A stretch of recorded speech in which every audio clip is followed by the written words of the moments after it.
আসসালামু আলাইকুম। আমার নাম Mohammad Nahid Al Nishan, Rabaitul SBML high school. Robotics camp 2024-এর স্টেজ 1 অ্যাসাইনমেন্ট 6 আজ আমি দেখাতে যাচ্ছি ফায়ার অ্যালার্ম সিস্টেম। তো এখানে দেখতে পাচ্ছেন কোনো ঘর বা কোনো বাড়িতে যদি কখনো আগুন লেগে যায় বা আগুনের সংস্পর্শে আসে, তখন এই অ্যালার্মটির মাধ্যমে অটোমেটিক্যালি সেখানে সবুজ বাতি ও এটি সাউন্ড প্রোভাইড করবে।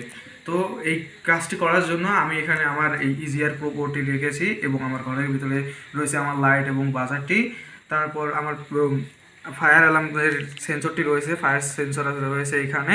তারপরে যখন এই দেখতে পাবেন, যখন আমি ফায়ার অ্যালার্মের কাছাকাছি আগুন নিয়ে যাব তখনই এই লাইট ও বাজার জ্বলে হয়ে যাবে। তার মানে যখন ঘরের ভিতরে আগুন লেগেছে বা আগুনের সংস্পর্শে এসেছে তখনই এই অ্যালার্মটি দেওয়া শুরু হয়েছে এবং লাইট জ্বলা শুরু হয়েছে। আবার দেখতে পাচ্ছেন। ধন্যবাদ।